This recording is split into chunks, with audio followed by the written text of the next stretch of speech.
Toda semana a gente se encontra aqui no podcast Vamos Juntos, com muita novidade, com muita coisa boa, algumas coisas bem especiais.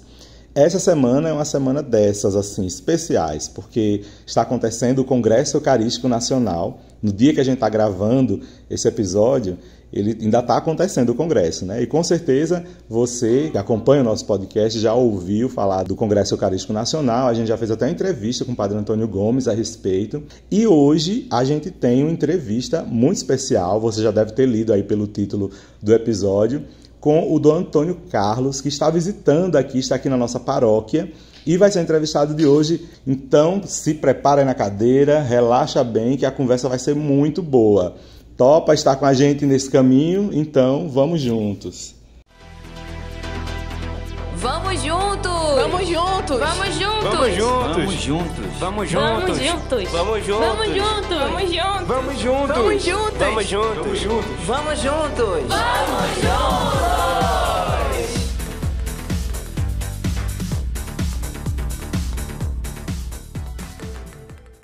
Sejam todos bem-vindos e bem-vindas a mais essa edição do podcast Vamos Juntos. Eu sou o Padre Neto e te acolho com muito carinho aqui nesse nosso programa, nesse nosso caminho que a gente tem feito aqui já há várias semanas. Estamos na edição de número 82. Como eu falei semana passada, quero agradecer vocês, a nossa audiência tem crescido, isso é muito bom. Continuem compartilhando o nosso podcast para quem vocês quiserem, para os amigos, para os que não são tão amigos assim, vai que eles acabem ficando amigos de vocês por causa desse presente maravilhoso que é o podcast, né? Bom, mas como eu falei para vocês na introdução, estou aqui com um bispo. Gente, nosso podcast está chiquérrimo essa semana. Estamos falando aqui hoje com o Dom Antônio Carlos, então seja bem-vindo, Dom Antônio, é uma alegria receber o senhor aqui no nosso podcast Vamos Juntos. Olha, uma alegria também estar aqui, Padre Neto, uma alegria poder estar falando com a juventude, né? Os jovens, eles sempre nos desafiam. A minha vocação nasceu do trabalho com a juventude, a gente pode falar mais para frente. Então, sempre quando é um apelo para a juventude, a gente se sente provocado. Ainda que existam várias juventudes e cada tempo tem sua juventude. Né? É verdade. Dom Antônio, que prazer o senhor estar aqui. A gente vai conversar um pouquinho, saber um pouco mais sobre quem é o senhor. Mas, antes disso, vamos pegar aqui esse hype do nosso tema, que é sobre o nosso querido Congresso Eucarístico Nacional, que demorou para acontecer, mas aconteceu finalmente, esse 18º, né? Então, quer dizer que o senhor está por aqui por causa do Congresso Eucarístico Nacional. O que é que o senhor viu dessa edição do Congresso? O senhor já participou de outras, então me conte como é que o senhor está sentindo esse Congresso desse ano. Primeiramente, esse é o meu segundo Congresso. Antes de bispo, eu nunca tinha participado de Congresso. Participei do último, que foi em Belém do Pará. E aí, depois de Belém do Pará, foi escolhido o Recife. E esse congresso era para ter acontecido em 2020. Por causa da pandemia, foi adiado para 2021. E por causa da pandemia, foi adiado para 2022. E graças a Deus veio aí, né? Aconteceu. Está acontecendo. Como é que o senhor está vendo o Congresso Eucarístico desse ano? Foi muito diferente da última vez que o senhor participou para esta vez? Olha, cada Congresso Eucarístico, a impressão que eu tenho, que ele pega a cara do lugar. Quando nós estávamos em Belém do Pará, o Congresso Eucarístico teve a cara da Arquidiocese de Belém.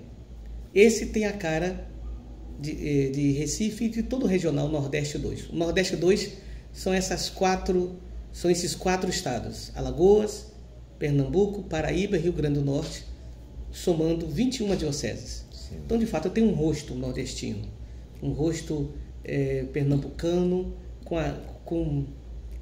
com cores, diríamos assim, alagoanas, paraibanas e potiguar. Agora, o que me chamou a atenção? Primeiramente, a celebração de abertura no dia 11. Eu cheguei aqui no dia 11, né? Sim. E estou com vocês até o final do congresso. E a celebração de abertura me chamou a atenção. Uma sexta-feira à noite, uma quantidade significativa de pessoas. Foi mesmo. Mostra, Neto, assim, o quanto o povo está sedento de se encontrar depois dessas privações da pandemia. E olha que a pandemia não passou, não. Agora mesmo nós estamos falando de uma onda de uma Covid. nova onda, né, de Covid. Aqui no Por exemplo, Dom Delso, que é arcebispo de João Pessoa, não está aqui porque testou positivo. Dom Limacedo, que é bispo auxiliar, testou positivo, teve que ficar trancado em casa. Tá de molho. Tá de molho. É uma onda que está aí, né? Nós temos que enfrentar. Mas eu achei muito bonito esse momento do povo estar presente. Depois, os simpósios. Cada dia tem uma aula magna, diríamos assim. A quantidade de pessoas presente ali naquele grande auditório Guararapes, né? Sim. Muita gente. E um público bastante diversificado. Tem bispos, padres, diáconos, religiosas, muitos leigos. O povo de Deus está participando mesmo. Está participando. Né? É uma arte o que os expositores têm que fazer, porque para um público tão variado assim, você que entende comunicação, você sabe que quando a gente está falando, a gente tem que escolher um público. É verdade. Eu acredito, não sei como é que eles escolheram lá.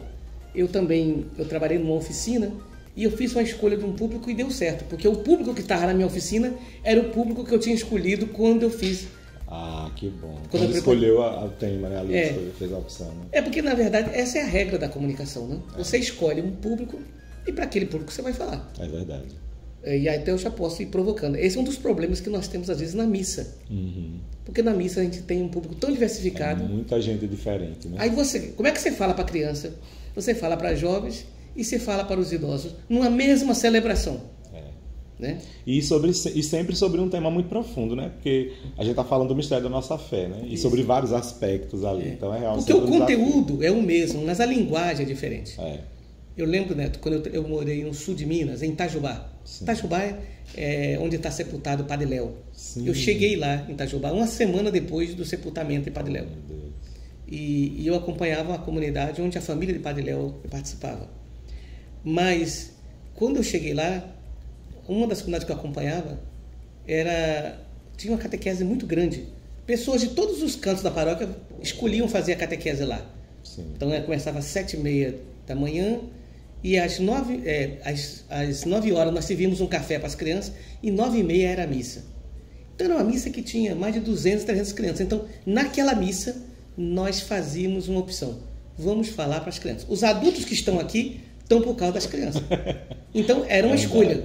Uhum. Né? Então um congresso como esse, com você com um público desse variado, não é fácil. É verdade. Eu tenho que fazer escolhas. Além do que, ele é aberto para todo o Brasil, né? Então, além das questões das idades, tem as questões culturais também, né? Culturais. Para conversar com todo mundo.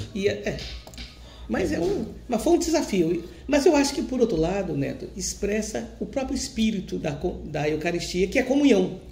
Comunhão entre gerações, comunhão entre culturas. Uhum. Eu tive um professor, o meu mestre, Padre Libânio, que ele dizia o seguinte: ele era um grande teólogo. Sim. Mas ele dava aula para pessoas bastante eruditas, mas era capaz de falar para os simples. Final de semana ele ia para uma paróquia lá em Belo Horizonte. Sim.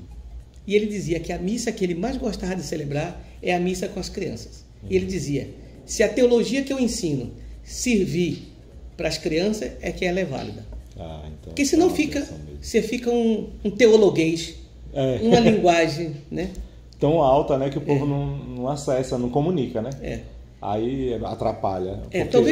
Talvez só para uma imagem que eu gosto muito é de Rubem Alves. Rubem Alves, eu tenho uma paixão pelo pensamento de Rubem Alves.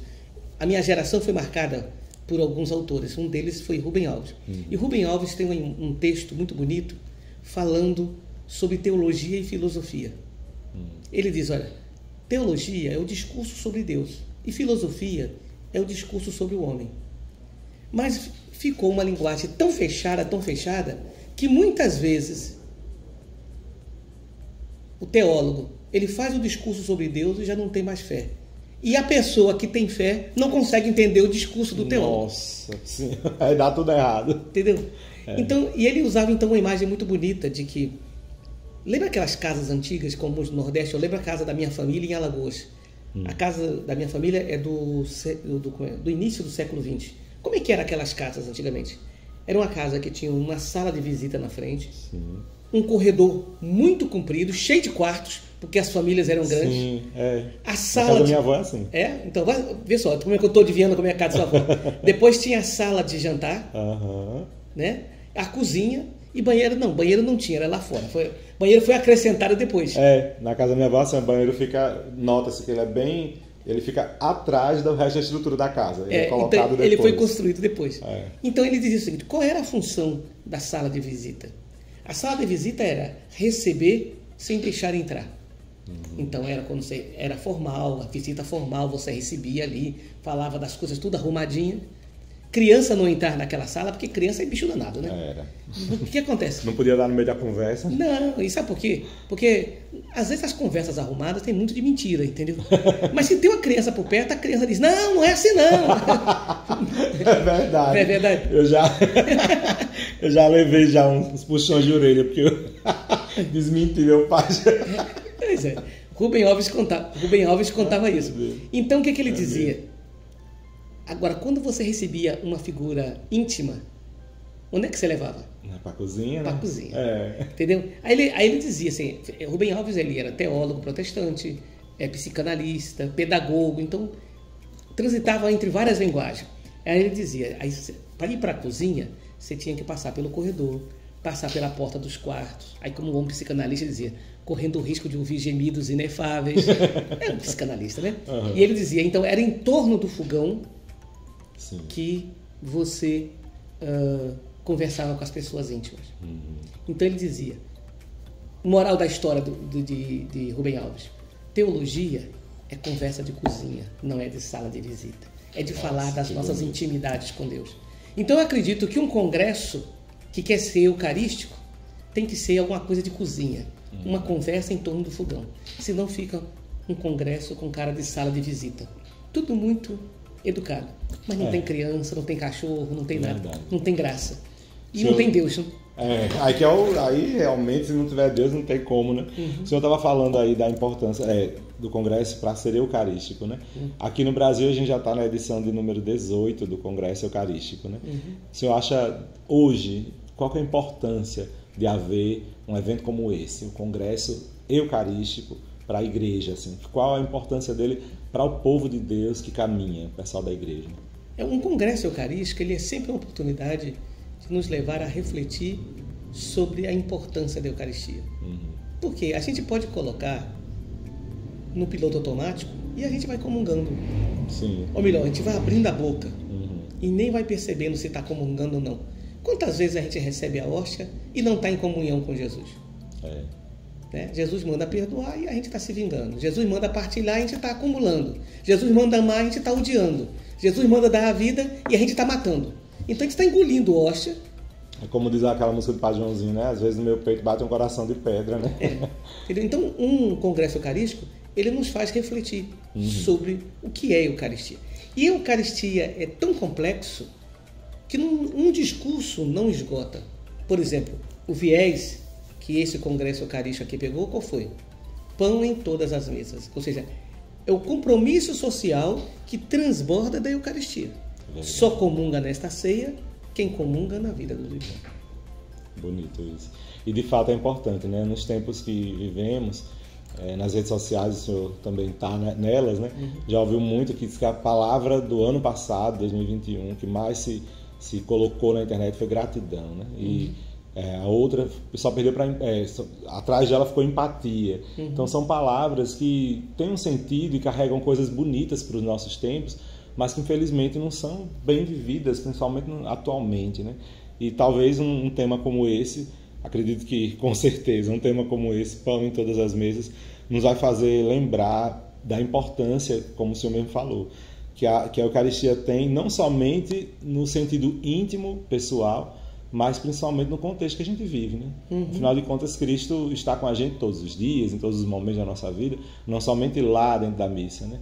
Então daí, de fato, é importante a gente perceber que o discurso sobre a Eucaristia ele tem que ser revisitado e reconsultado sempre para que a gente consiga ir absorvendo todo esse grande mistério que é a Eucaristia e toda a graça que ela produz na vida da gente, né? E você falou uma palavra muito interessante. Eu gosto dessa palavra, mistério. Como é que eu poderia definir mistério? As palavras profundas não têm uma definição. Mistério é isso. Amor é isso. Felicidade é isso. Não tem como explicar. Não tem. O que a gente pode fazer no máximo o que Jesus fez. É como se fosse. Se aproximar, né? Né? O reino de Deus é como uma rede. Então, digo, mistério, minha gente, é uma coisa que a gente toca com a ponta dos dedos, mas não abarca. Entende? Assim, alguma coisa você compreende, alguma coisa você toca, mas você descobre que a realidade é muito maior. É como, por exemplo, quando uma pessoa apaixonada diz para outra, eu te amo. Eu te amo, para alguém que está apaixonado, nem de longe expressa o que é o amor. É uma tentativa de aproximação. Sim. Ou quando você vê uma coisa bonita, eu até gosto de citar esse exemplo. Eu gosto muito de música, de poesia, por exemplo, aquela música Força Estranha, Sim, de Caetano, que fez grande sucesso na voz de Gal Costa, que faleceu agora tão recentemente. Infelizmente, né? Olha o que o poeta faz. Né? A filosofia da linguagem, ela diz que a palavra é incapaz de expressar o real. Caetano Veloso, naquela música, ele está descrevendo um pôr do sol sobre uma estrada. O que ele diz? O sol sobre a estrada é o sol sobre a estrada, é o sol. Mais do que isso... não tenho o que dizer, né? Para além. E comunica, né? Então, isso é mistério. Então, ter essa consciência. Tudo que a gente falar de Eucaristia ainda está muito aquém daquilo que a Eucaristia é. Ou mesmo, tudo que a gente falar do amor de Deus ainda está muito aquém daquilo que é o amor de Deus, porque é mistério. É como que esse amor desse que eu estou falando, fazendo paralelo com a música, né? Eu estava aqui, quando eu estava falando, estava imaginando a cena do sol sobre a estrada, né? Ele termina dizendo é o sol, né? Então, assim, o que a gente vê é o sol sobre a estrada. Isso é poético, é bonito. Mas ele existe porque é o sol que faz a diferença, né? É o sol que traz a beleza para a estrada, vamos dizer assim. E todo mundo aqui que está ouvindo o podcast já com certeza andou de carro, pelo menos de carona, vendo o sol sobre a estrada. Você já viu em alguns lugares, tem, no Rio de Janeiro tem, aqui Cabedelo tem, o pôr do sol na beira da praia. Demais, e tem uma música tocando. Bolero de Ravel. Né? Aquilo é muito é uma lindo. liturgia. Quer dizer, toca no mistério. É muito lindo mesmo. Eu sou da Paraíba, né? Então a gente já viu, a gente já viu várias vezes. E inclusive o que eu falo lá na minha cidade, a coisa que eu acho mais bonita da minha cidade é o pôr do sol mesmo. Eu acho muito bonito o pôr do sol. Acho que é a cena mais bonita que tem. E de fato por causa do sol, né? A diferença que ele faz. E aí no quesito do mistério também é isso, né? A beleza da comunidade reunida, do povo comungando, de toda a graça, é a Eucaristia, que é a grande ação de graças, que é a vida de Cristo na nossa vida. Porque, sobretudo nós da cultura ocidental, a gente acha que um dia a gente vai ter a compreensão clara de tudo. Isso é a visão beatífica, quando nós estivermos face a face diante do Senhor. Enquanto nós caminhamos aqui, vai acontecer aquilo que nós falamos no prefácio da Festa de Todos os Santos. Caminhamos na penumbra da fé. A fé, ela não é iluminação total, minha gente. Ela é penumbra, é pôr do sol. É uma mistura de escuridão e de claridade. Isso é um mistério, isso é Eucaristia. É pão e é vinho, mas é algo mais, é Deus ali. É Deus ali presente. A tal ponto que chega um momento que quando você tem uma experiência profunda de Deus, você diz e você percebe que aquilo que você está dizendo ainda não consegue expressar. O mistério está para além de tudo. Né? É um mistério. Entendeu? Então entender sobre tudo isso, Eucaristia como mistério, não é magia. Mistério não é um segredo assim que só alguns iluminados sabem. Não é isso não. Entendeu? É esse mistério da ponta dos dedos. É aquilo tão grande que ainda não consigo entender porque é tão grande e tão maior, né? E ao mesmo tempo tão simples. Quer ver coisa que é mistério? Criança. Quantas vezes nós somos surpreendidos por criança? É verdade. Eu me lembro que uma vez, eu trabalhando no sul de Minas, no dia de Natal, fizemos uma procissãozinha para uma criança entrar com a imagem do menino Jesus para colocar no presépio. E aí, na hora que a igreja cheia, a gente cantando com a criança, aquilo deu um nervoso na criança, minha gente, mas a criança pegou um embalo. Correu. Que antes da gente acabar de cantar a primeira estrofe, ele já tinha chegado no altar com o menino Jesus, que era para entrar suavemente. Mas sabe como é que é criança, né? E aí, quando ele chegou lá no altar, o pai e a mãe estavam no altar para poder acolhê-lo, ele olhou e falou assim, foi o melhor que eu consegui. Oh, meu Deus, que bonitinho. E aí eu preguei justamente a partir da frase da criança. Nossa, Natal é o melhor que Deus conseguiu. É mistério. Quer dizer, aquilo que um teólogo gastaria Quanto tempo para dizer isso? Uma criança diz uma frase. Foi o melhor que eu consegui. Natal não é isso? Foi o melhor que Deus conseguiu. De fato. De fato mesmo, realmente. É mistério. É um mistério. Entendeu? Eucaristia é mistério. E eu acho que um congresso eucarístico quer nos aproximar dessa experiência do mistério. Tudo bem. Bom, gente, acho que a gente já, a partir de agora, quer dizer, até agora, a gente conseguiu captar a importância do que é o Congresso Eucarístico. E que bom que a gente consegue ouvir isso de alguém que tem uma vivência de fé e com muita verdade consegue expressar isso pra gente. Espero que você esteja aproveitando a graça que está de fato sendo esse episódio. E desde já, muito obrigado, viu, Dom Antônio, pela presença aqui. Agora, para a gente saber um pouco mais do senhor, já que a gente mergulhou nessa beleza toda da Eucaristia e desse congresso, o senhor veio para cá de onde? Me conte, qual que é a sua diocese? Eu sou da diocese de Caicó. Atualmente você está lá? É sertão do Rio Grande do Norte. Talvez só para o pessoal lembrar. O Rio Grande do Norte é como se fosse um mapa de um elefante, né? Um elefante de lado.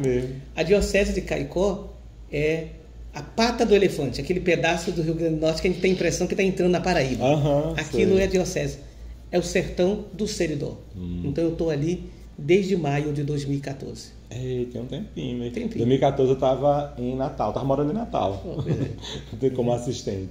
E aí, antes de passar por lá, me conte, o senhor começou sua... Vamos pegar do comecinho mesmo, né? Então, desde quando que o senhor conhece a vivência de comunidade, a vivência de igreja? Como foi que tudo começou com o senhor? Talvez indo um pouquinho mais atrás. Eu sou de uma família muito católica. Meus pais eram de Penedo, Alagoas. Casaram e foram para o Rio de Janeiro. Minha mãe, quando casou, já tinha 40 anos. Porque namorou 15 anos com meu pai. Nossa, tempão, hein? Porque ela ajudou a cuidar de minha avó, que teve mal de Paxo. Então, só quando a minha tia caçula fez 15 anos, foi que minha avó deixou minha mãe casar, entendeu? Porque tinha que cuidar dos irmãos. Alguém tinha que ficar em casa. Minha mãe era a filha mais velha de 18 filhos. Nossa, gente. Se criaram 13, mas ela era mais velha de 18. Bem, e aí meus pais casaram. Minha mãe, casando aos 40, só teve 2 filhos. Eu sou o segundo filho. Então, quando eu nasci, minha mãe estava com quase 45 anos. Nossa. E onde é que nós morávamos no Rio de Janeiro? Nós morávamos numa favela chamada Morro do Cantagalo. É uma favela que está entre Copacabana e Ipanema. Então, eu nasci ali, vivia até... Naquele lugar nada bonito, né? Copacabana e Ipanema. Pois é. Aquela beleza mesmo. E aquele contraste, né? Copacabana e Ipanema lá embaixo e cá em cima a favela. Morro, né? A favela. Moramos até os 9 anos ali. Agora, interessante, eu morando no Rio, mas vocês sabem como é que é nordestino. Nordestino sai do Nordeste, mas o Nordeste não sai deles. Então, lá em casa, as comidas, as expressões, a linguagem, era tudo do Nordeste. Cultura, né? E assim, eu sou suspeito de falar, mas a melhor, não é brincadeira. Cultura realmente é o que carrega a gente. É igual a gente fala do judeu na diáspora. O que é judeu na diáspora? O judeu que estava fora da Palestina. Fora da Palestina. Ele saía da Palestina, mas a Palestina não saía dele. Nordestino é a mesma coisa. É. Então, por exemplo, eu, apesar de ser carioca, fui criado nesse caldo da cultura nordestina. E, claro, nesse caldo, muito religioso. Eu, quando era criança, eu dizia que ia ser padre. Celebrava missa com biscoito Maria.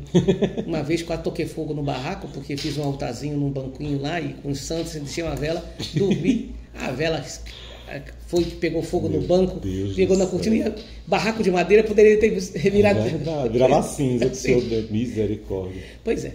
E aí, em 70, a minha família se mudou para São Gonçalo. São Gonçalo é uma cidade do Grande Rio, vizinha a Niterói. Uma cidade, hoje São Gonçalo é a cidade mais populosa do estado do Rio, depois da capital. Tem mais de 1 milhão de habitantes. Nossa, passou do Niterói. Passou. Niterói tem 600 e poucos mil. É a arquidiocese de Niterói. Então minha família foi morar lá e mora lá até hoje. Quando a gente ficou jovem, sabe coisa de jovem? A gente começa a achar esse negócio de igreja tão chato. Mas cadê que eu tinha coragem de dizer para minha mãe que eu não queria ir à igreja? Porque você sabe como é que é mulher nordestina, né? Vocês conhecem as mulheres nordestinas? Sim, e alagoano então, meu filho, misericórdia. É da Paraíba e de Alagoas, eles são brabas. Aí é engraçado. Nisso, em 1980, eu sou de 61. Em 1980, os meus primos foram eleitos coordenadores do grupo de jovens. Naquela época o grupo de jovens tinha 60 pessoas. E eles convidaram a mim e a minha irmã para poder participar. Claro que nós quisemos ir.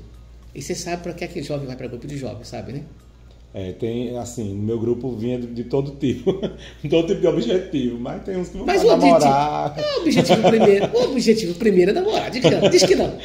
Tem uns Né? que realmente é verdade mesmo. Deus até aparece, mas no segundo momento. Deus sob a aparência da beleza do outro. Então, claro, e jovem quer andar em bando. Tá na fase de acasalamento, né? Então, É igual uva, anda de caixa. Então nós entramos pro grupo de jovens. Sim. E o que aconteceu? Eu fui impactado no grupo de jovens por duas coisas. Primeira vez, acho que no primeiro ou segundo encontro que eu estava no grupo de jovens, a reunião acho que era domingo à tarde, eles acabaram a reunião levando a gente para a capela, botou a capela na penumbra, fizeram uma oração tão bonita. Pra gente que só ia à missa, aquele negócio diferente, Muito legal. causa impacto. É verdade. Depois, na nossa paróquia, a paróquia era muito grande, então muitas comunidades, e cada comunidade tinha seu grupo de jovens, eles faziam um COR, era curso de orientação religiosa, que na verdade era um mini cursílio para jovens. Sim. Explica para o povo o que é cursílio, porque aqui na paróquia não tem, aí é bom ser... Cursílio é um movimento da igreja que tem como catequético, né? Sobre a igreja. Então eles fizeram um mini cursílio chamado COR. Eu fiz o 5º COR. Rapaz, e o que me impactou naquele COR era o quê? Porque tinha um dia, acho que no sábado à noite, que tinha a missa parte por parte. O padre chegava lá, sem nada, aí ele explicando o porquê da mesa, aí botava a mesa, depois os paramentos. Quer dizer, todas aquelas partes da missa. Aí a missa começou a ter sentido para mim. Porque antes eu ia para a missa, eu via o padre fazer aquilo. Era um monte de símbolo que não dizia nada para o senhor. Né? Então acho que foram duas coisas que impactaram. E aí eu fui me envolvendo com um grupo de jovens, eu e a minha irmã fomos coordenador do grupo de jovens. Depois, a famosa Maristela. A Maristela. Foi lá que eu peguei um apelido chamado Maristelo, porque como eu participava de um tipo de grupo semelhante ao grupo de escoteiro, Sim. a minha irmã frequentava mais do que eu. Então me chamavam de o irmão da Maristela. Aí alguém falou Maristelo. E aí foi interessante o quê? Que nesse momento foi me despertando essa questão vocacional. Aquilo que eu dizia lá atrás. E aí chegou um padre recém-ordenado, foi tirar férias do pároco nosso, que já era um padre mais idoso, né? E o padre, sabe como é que é padre recém-ordenado? É igual vocês, assim. Sei, igual eu. Cheio de gás, e aquilo contagiou, né? Animado. E um dia ele olhou para mim e falou assim, você nunca pensou em ser padre, não? Rapaz, e eu que estava pensando? Aquela frase dele me tocou. Eu falei, olha, se eu estou pensando, e ele perguntou porque ele viu. Aconteceu bem assim comigo também. Depois eu vou te contar o que aconteceu. Sabe o que foi? Depois eu descobri que ele falou isso para todos os jovens. Eu fui o único besta que... Essa conversa foi para todo mundo. Mas interessante, essa conversa que foi para todo mundo tocou em quem tinha que tocar. Lançou a rede, né? E ainda mais para complicar, esse mesmo infeliz desse padre que fez essa pergunta para mim, por sinal ele hoje é bispo de Balsas, meu confrade. O que aconteceu? Eu naquele momento, eu estava gostando de uma menina, mas eu era muito tímido. Sabe quando o rapaz tímido que quer falar e não tem coragem, tem medo de levar um furo, viver o ridículo? Esse mesmo padre que me fez a pergunta aproximou essa menina de um amigo meu. E ele começou a namorar a menina, pronto. Cortou toda a possibilidade. E abriu a outra, entendeu? Deus tem seu... Fechou uma janela, abriu uma Deus porta. tem seus caminhos. E aí eu disse para ele, olha, eu estou pensando. E ele me entusiasmou e eu fiz então um processo de discernimento e entrei para o seminário. E entrei para o seminário num momento muito complexo. Imagina, primeiro ano meu de filosofia era o ano das diretas já. O Brasil saindo da ditadura, todos aqueles movimentos, a filosofia. Então, eu vivi uma filosofia num momento muito crítico. Né? E claro que isso impactou muito a minha vida. Com certeza. Porque eu, um jovem simples, vinha com a fé mítica. E a função da filosofia é desconstruir a fé mítica para que a gente possa ter uma fé mística, que é diferente. Né? Então foi impactante. Depois eu fui para o noviciado.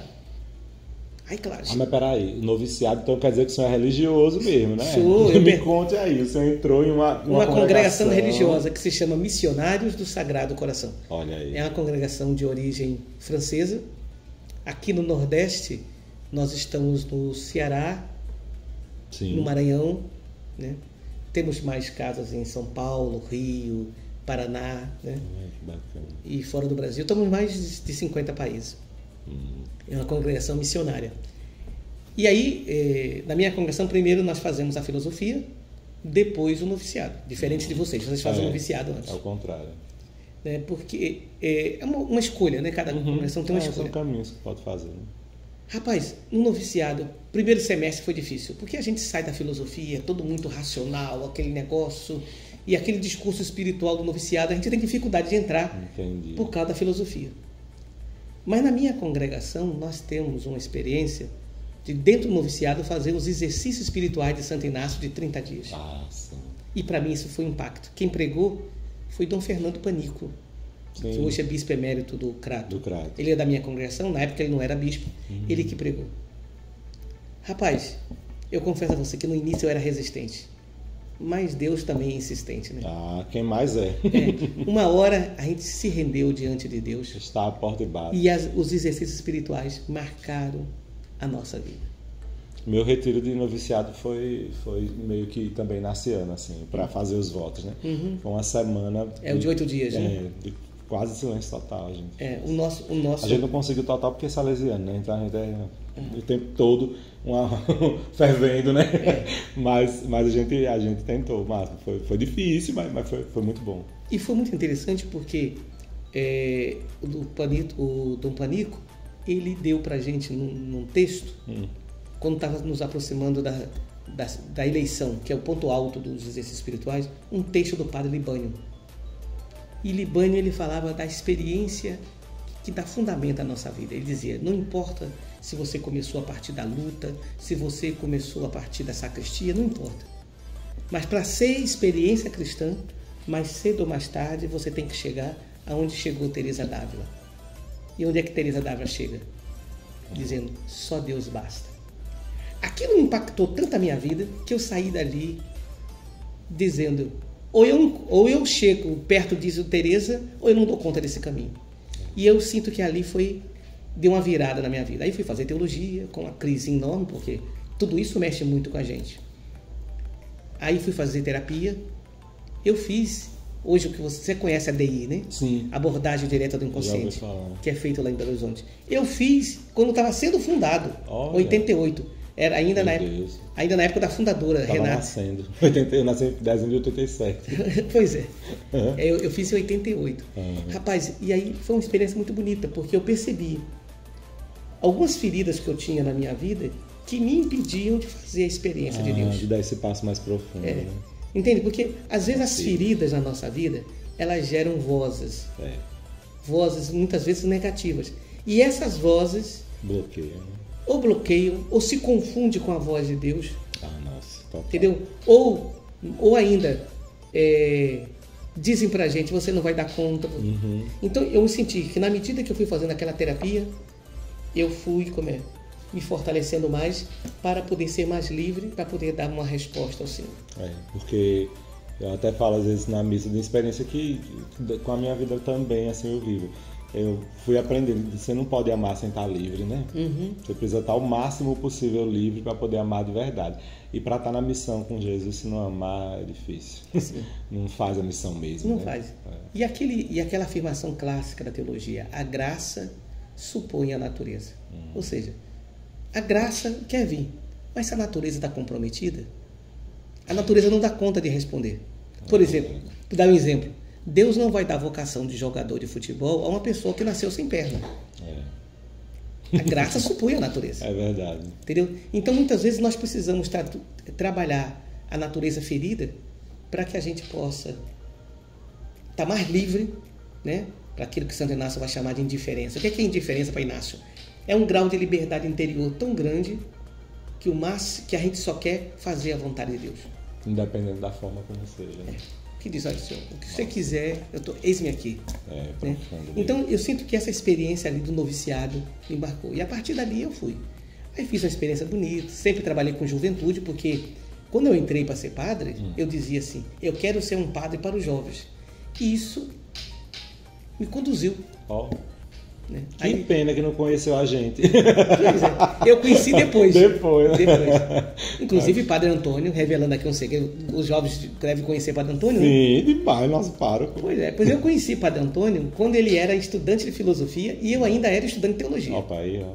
Porque nós fizemos um curso lá em Porto Alegre, no Cágio, né, um curso para assessores de juventude no IPJ de Porto Alegre. Né? Instituto Pastoral de Juventude. E eu estava acabando a teologia e ele estava acabando a filosofia. Depois eu me encontrei com o Padre Antônio em Belo Horizonte, ele fazendo teologia e eu era monitor de história da igreja em Belo Horizonte. E eu chego aqui no Nordeste, Como um bispo. como bispo, o Padre Antônio está como padre. Olha aí. E aí depois eu sou nomeado, eu fui escolhido para ser o bispo referencial da juventude.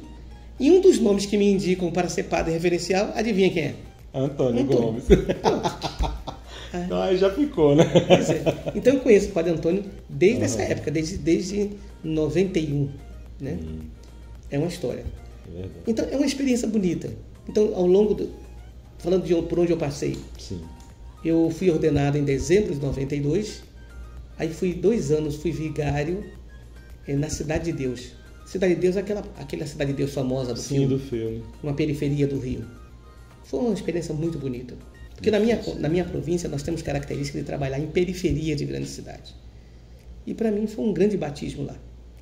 Aí, depois de 2 anos como vigário, o meu superior falou o seguinte, eu estou precisando de alguém para ser formador dos estudantes de teologia. Já que você gosta de jovens, vá para o seminário. Vai pra lá. Aí fui... Onde estão os jovens? Fui trabalhar como formador dos estudantes de filosofia em Belo Horizonte, de teologia. E eu tinha acabado de sair 2 anos. Eu fui formador de gente que tinha morado comigo. Nossa, gente, que batalha, hein? Já começou difícil, né? Aí fiquei 3 anos lá. Aí depois de 3 anos, me propuseram eu ir para ser formador da filosofia na Baixada Fluminense, lá em Belfor Roxo. Sim. Aí fui. Fiquei 4 anos lá. Isso tudo do seminário de vocês, né? Tudo isso no nosso seminário. Então, 3 anos com estudante de teologia em Belo Horizonte, 4 anos com estudante de filosofia na Baixada Fluminense, em Belfor Roxo. Certo. Aí precisou-se de um mestre de noviço. Eita! Aí eu fui nomeado mestre noviço. Fui 1 ano para fora do Brasil para estudar, para me preparar para isso. E quando voltei, fui mestre de noviços 9 anos. Trabalhei em 4 anos em Pirassununga, a terra da 51, Sim. e a terra da Academia da Força Aérea. E depois fui para Itajubá, onde fiquei mais 5 anos. Isso tudo como mestre. Como mestre. Então, quer dizer, um total de 17 anos trabalhando em seminário. Meu Deus. E você sabe que eu vou contar para você que eu sou apaixonado por esse negócio? Que bom. Eu gosto filho. muito da formação. Que bom. Eu gosto. Que bom. Trabalhar com o que a gente gosta é muito bom mesmo, né? É difícil, mas é bom demais. É. Olha, Neto, pra gente que é formador, você vê um camarada que você acompanhou, que muitas vezes você viu toda a dificuldade. Cara, no dia da ordenação, aquilo é uma alegria. Nossa, imagina. É uma sensação, assim, de parto, de pai vendo o filho nascer. Nossa, que lindo. É uma experiência... Eu consegui perceber isso com alguns padres amigos que foram à minha ordenação, à minha primeira missa. Assim, eu percebia o olhar de felicidade, de satisfação, sabe? Assim, comunicava muito comigo, assim, porque eu estava também nesse mesmo sentimento, né? Aí quando eu vi amigos que me ajudaram nesse processo todo, de fato, é lindo mesmo. A formação para mim é muito, muito cara. Mas aí quando já estava já com 17 anos, eu achei que já era hora de sair da formação, os superiores também, mas nisso eu fui eleito provincial. Vixe. Aí assumi por 3 anos, mas nem completei os 3 anos. Quando estava acabando, iniciando o meu 3º ano, eu fui nomeado bispo. Então essa é um pouco a minha trajetória. Mas então você vê que eu sempre trabalhei com juventude, porque esse tempo todo de seminário, depois na paróquia, eu sempre era eu o padre que acompanhava a juventude. Sim. Agora, eu passei por muitas juventudes. Cada época tem uma juventude diferente. Eu vejo hoje, por exemplo, como essa juventude de hoje é diferente da minha juventude. E eu não sou daqueles que digam assim, aquela era boa, essa ruim, não. Sim. É diferente. Diferente é diferente. Tem virtudes e tem pecados, como a nossa geração tinha virtude, tinha pecado. Quer ver um exemplo? A minha geração tinha uma virtude. Era uma geração muito sensível social. Um sonho grande de construir um mundo mais fraterno. Isso era um carro forte. Mas, por exemplo, era uma geração que tinha muitos conflitos afetivos internos e a gente não dava conta de falar. Nem os formadores davam conta de ouvir. Porque também não sabiam conversar sobre isso. Né? Não sabia, era noite. Hoje eu vejo essa geração que está aqui, talvez falte essa sensibilidade social. Mais de dentro. Né? Mas, por outro lado, é uma geração que tem uma facilidade de falar dessa questão das feridas e das dores que tem hora que escancara mesmo. Né? Então, são desafios que estão aí para nós. E eu acho que a gente precisa dar conta de ouvir o jovem. Né? Papa Francisco, preparando o sino para a juventude, ele citava aquele texto de São Bento, que o abade precisa ouvir o jovem, porque muitas vezes Deus fala pela boca dos jovens. Esse critério para o mosteiro beneditino serve para toda a igreja. Nossa, e para a gente, no nosso contexto salesiano também, meu filho, o próprio podcast mesmo que a gente está ouvindo, eu estava ali falando já, ele surgiu exatamente disso daí, né? De ouvir os jovens. Né? Eu aprendi isso na minha formação mesmo, assim. A gente precisa escutar, porque, como o senhor mesmo disse, Deus fala com a gente de diversas formas, né? O catecismo ensina isso, né? A realidade, a nossa volta, a criação, a palavra própria de Jesus, que é, né, na Bíblia que a gente encontra isso, que é a revelação plena, mas Deus também fala com a gente a partir dos nossos irmãos, e aí os jovens são mesmo um sacrarinho, assim. Sim. Tem Jesus ali mesmo, falando com a gente, de fato. Olha, o que é que o senhor tem a dizer agora para os jovens que estão escutando esse podcast, para a nossa audiência, para a juventude de hoje, a partir do lugar de onde o senhor está, como um bispo que é referencial para a juventude? Olha, talvez a primeira coisa, assim, quando eu vou a um lugar que eu vejo juventude, como agora, eu presidi a Eucaristia na vigília da juventude aqui no Congresso. E que missa bonita, parabéns pela homilia, inclusive. Pois é, obrigado, irmão. Mas você sabe, quando eu vejo um encontro desse, a primeira coisa que eu me repito é a minha experiência. E eu lembro que quando eu estava entrando no grupo de jovens, em 1980, uma das coisas que me impactaram, sabe o que era? Era o Papa. Naquela época era João Paulo II. João Paulo foi eleito em 78. 2 anos depois ele veio ao Brasil. E era um Papa assim que... Ele foi eleito com 58 anos. 58 anos é um menino para quem é Papa. É mesmo. Um menino para quem é Papa. E ele tinha aquela destreza, né? Ele sabia se comunicar com a juventude, mexeu era ator, né? Mexeu com teatro, na vida e tudo, né? E aí eu lembro aquele gesto bonito dele chegar em cada lugar e beijar a terra. E quando ele veio ao Brasil, né, eu fiquei impactado, eu estava já envolvido com juventude, pela homilia dele para os jovens em Belo Horizonte. 1º de julho de 1980 em Belo Horizonte. Ele chega, para quem conhece Belo Horizonte, a missa foi no que hoje nós chamamos missa Praça do Papa. Fica no alto, né, da Afonso Pena. Sim. Então ele começou de uma forma espontânea. Quando você pega o texto, esse texto não está na homilia escrita. Você vê que foi espontâneo. Ele começou dizendo: pode-se olhar as montanhas atrás e dizer: eis um Belo Horizonte. Pode-se olhar sobretudo para vocês e dizer: eis um Belo Horizonte do futuro. Então a primeira coisa, quando eu falo para a juventude, eu lembro assim, o que foi que falou para a minha juventude que me tocou naquela época? Essa palavra do Papa. Eis um Belo Horizonte do futuro. A juventude acreditar que ela é chamada a ser um belo horizonte. Mas para ser um belo horizonte, ela já tem que ser já um belo presente. É verdade. Assumir esse presente, construir a história. Depois, nessa homilia, o texto do Evangelho que ele prega é aquele texto onde Jesus pergunta: para você quem eu sou? Né?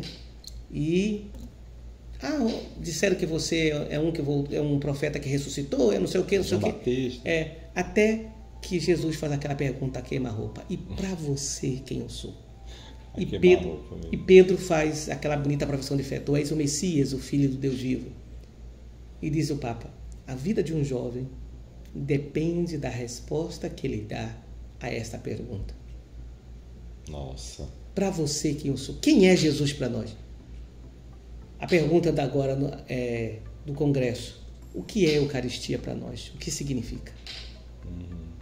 Sabe, e não é uma pergunta teórica, não é uma sabatina, não é uma prova de teologia. Né? Não. É uma pergunta existencial. É como quando duas pessoas se amam e a pessoa pergunta: para você, quem eu sou? Essa pergunta é o que ela está a dizer. O que é que eu significo para você? Como você me vê, né? Que importância eu tenho para você? Essa é a pergunta. Então lembre-se dessas respostas do Papa. Ele disse: a vida de um jovem, e não só de um jovem não, de qualquer pessoa, depende da resposta. Então essa é uma segunda mensagem que eu queria dizer. Se deixe interpelar. Viu, gente? Por sair, pelo amor de Deus. E uma terceira coisa, ele disse, João Paulo II: se o jovem que eu fui chamado a viver no momento crucial da história, e João Paulo II viveu um momento muito crucial. Ele viu a sua Polônia ser invadida pelo nazismo e depois viu a sua Polônia ser invadida pelo comunismo soviético. Então ele passou por duas experiências igualmente terríveis. Então o que ele diz? Se o jovem que eu fui chamado a viver no momento crucial da história pode lhes dizer alguma coisa, penso que lhes diria: não vos deixeis instrumentalizar. É a terceira coisa que eu digo para os jovens. Não deixem ser instrumentalizados, não deixem ser manipulados, não deixem que a fé de vocês seja manipulada. Ou como diz Francisco, não deixem que roubem de vocês a esperança. Minha gente, o negócio é sério. Muito obrigado.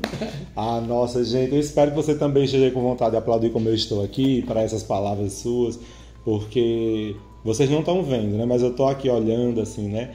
E além de ouvir o Senhor falar, o que já me traz pelo tom de sua voz, pelo jeito como o Senhor falou tudo isso, muita verdade, olhar também nos seus olhos e perceber que isso brota do seu coração, assim, isso para mim é muito esperançoso. Eu, como padre jovem, vamos dizer assim, e como jovem adulto, e espero que para vocês que estão nos escutando também tenha sido tão bom e tão importante ouvir essas palavras todas. De fato, a gente conhece a árvore pelo fruto, né? Então, o fruto que o Senhor a contribuição que o Senhor dá na igreja, de fato demonstra que a sua vocação vem dessa árvore mesmo do Evangelho, que é Cristo. Então, muito obrigado pelo seu sim, desde o começo, desde os anos 70, ali, 80, até hoje, porque mexe nas nossas vidas e hoje está contribuindo de maneira assim sublime nesse nosso podcast, né? Para mim, está sendo uma felicidade mesmo muito grande poder compartilhar com os jovens, deixar isso registrado, todas essas palavras, essa lembrança toda, esse resgate que o Senhor fez de João Paulo e do seu testemunho de vida, porque é uma contribuição para os jovens e eu espero muito continuar ouvindo tudo isso do Senhor e vendo esse exemplo para que a gente continue crescendo como igreja. Muito obrigado mesmo, viu, Dom Antônio, pela sua contribuição, pelos dias que passa aqui em casa. O Senhor abençoe essa nossa casa com a sua presença, com o seu testemunho. E obrigado pela participação aqui no nosso podcast Vamos Juntos. Obrigado pelo convite, parabéns pela iniciativa. E Francisco sempre pede que rezem por ele. E eu digo o seguinte: rezemos uns pelos outros. E pra gente... É uma pena que a gente tá acabando o podcast já, mas assim, o senhor tá aqui com a gente hoje, espero que o senhor esteja em algumas outras edições, vou lhe aperrear, não se preocupe. Pode deixar, tendo disponibilidade. Tá certo. E então, eu lhe convido também, o senhor falar isso com a gente, né? Para que vocês continuem crescendo na fé e a gente dê passos importantes na história da nossa salvação. Vamos juntos. Vocês viram aí a entrevista, né? Foi muito boa, muito maravilhosa. E vocês estão convidados a reescutar esse podcast, que eu tenho certeza que vai marcar a vida de vocês nos próximos dias, nas próximas semanas. E não esqueçam de seguir a gente nas nossas redes sociais. Ele não falou, mas vou dizer aqui para vocês seguirem ele, tá bom? Então, as redes sociais do nosso querido Dom Antônio, vocês podem procurar Maristelo MSC, vocês vão encontrar ele por lá, que é o apelido dele, né? Que marcou. E aqui, nosso podcast, ele pertence à JS Caetés, né? Então, é só você pesquisar aí no Instagram, @AJSCaetés, e você vai encontrar aí um perfil que tem um monte de foto, um monte de publicação, bem atualizado, é o nosso que a gente está usando. Então segue a gente e manda temas para a gente poder conversar juntos e compartilhar e continuar desenvolvendo mais e mais esse nosso podcast. Um cheiro para vocês e até a próxima semana.